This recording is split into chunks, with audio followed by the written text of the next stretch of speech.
Kalau memang Islam agama yang paling benar, kenapa orang Kristen berdoa dikabulkan, orang Hindu berdoa dikabulkan, orang Buddha berdoa dikabulkan? Jadi yang mana nih yang benar gitu loh? Oke. Yang namanya Tuhan itu, alam semesta ini kecil baginya. Ibaratkan alam semesta ini, bumi ini hanya sebutir pasir baginya di antara sekian banyak pasir yang ada di atas muka bumi. Jadi dia tidak akan mungkin kemudian turun ke alam yang kecil karena dia maha besar. Ketika dia menciptakan makhluknya, di situ tidak terlepas daripada ini kuciptakan Kristen, ini kuciptakan Islam, ini kuciptakan Hindu. Tapi seketika seluruh makhluknya itu adalah miliknya. Nah, alam semesta ini, dunia ini diciptakan oleh Allah dengan seabrek aturan mainnya. Diciptakanlah manusia. Maka Allah itu maha pemalu.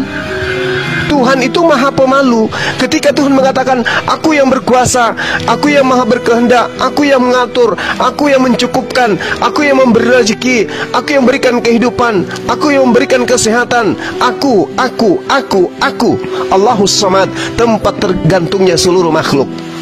Terlepas dia Kristen, Hindu, terlepas dia menyembah aku atau ingkar kepada aku, sebagai Tuhan adalah menyediakan apa yang mereka butuhkan. Itu baru namanya Tuhan.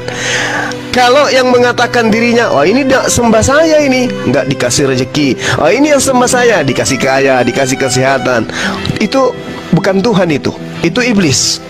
Yang namanya Tuhan itu maha pengasih. Mau dia disembah atau tidak disembah, oksigennya untuk seluruh makhluknya, itu baru kasih. Mau dia disembah ataupun tidak disembah, kesehatan diberikan kepada semua makhluknya. Mau dia disembah ataupun tidak disembah, Tuhan memberikan usia, umur, kesempatan kepada seluruh makhluknya. Tuhan tidak pilih kasih. Tetapi ada konsekuensi yang harus dipertanggungjawabkan oleh makhluknya.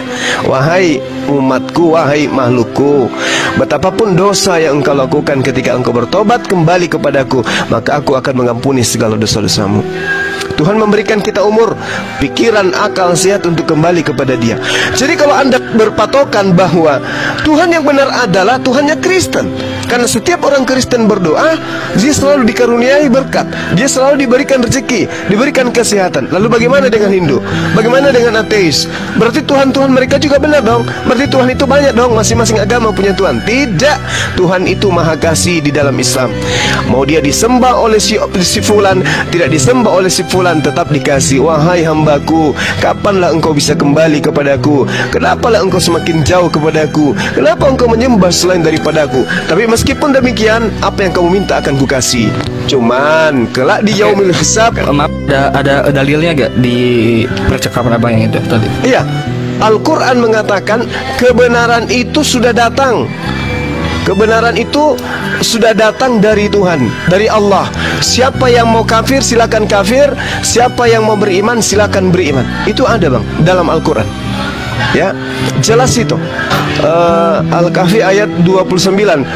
Wa qulil haqqu mir rabbikum faman syaa'a falyu'min wa man syaa'a falyakfur. Inna a'tadna liz-zalimina nara ahasabihim suradikuha. Jadi gini, katakanlah kepada mereka, wahai Nabi Muhammad, katakan kepada manusia, kebenaran itu telah datang dari Allah, dari Tuhanmu.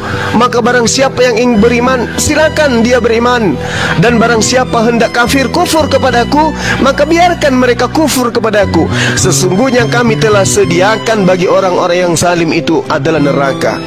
Kami sudah menyiapkan itu, yaitu neraka bagi orang-orang yang zalim. Siapa orang yang zalim itu?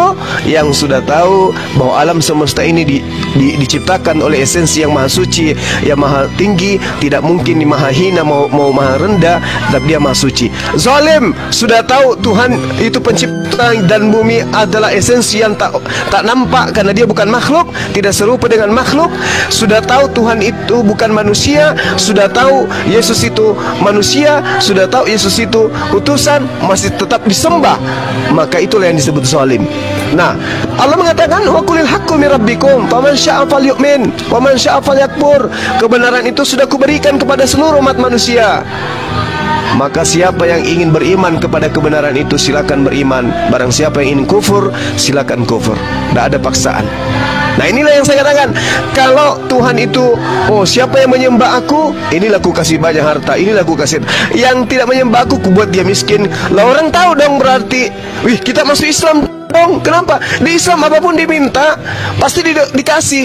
Di Islam apapun penyakitnya pasti sembuh. Di Islam tidak ada orang yang pendek umur. Di Islam tidak ada orang yang sial. Berarti Tuhan yang benar. Ayo masuk semua ke Islam. Lalu apa fungsinya kemudian ujian itu diberikan oleh Allah? Jadi Allah itu tidak memandang itu. Mau dia Kristen, mau dia Hindu, mau dia ateis, semua dikasih. Silakan Anda berjalan di atas muka bumiku, silakan Anda berjalan di atas tanahku. Tetapi ingat, suatu hari nanti engkau akan kembali kepada aku mempertanggungjawabkan apa yang pernah kamu lakukan di atas muka bumi. Dan apakah kebenaran itu belum sampai kepadamu? Apakah Bang Sumo belum pernah menyampaikan kepadamu bahwa yang disembah oleh para nabi adalah esensi yang maha suci lagi maha tinggi? Lantas kenapa kamu justru menyembah manusia yang kuutus sebagai juru selamat? Bukankah dia mengatakan, tidak ada yang sampai kepada Bapa kalau tidak melalui aku? Berarti aku tujuannya. Dia hanya penyampai firman. Dia hanya jalan menuju kepada aku. Kenapa kau menyembah jalan?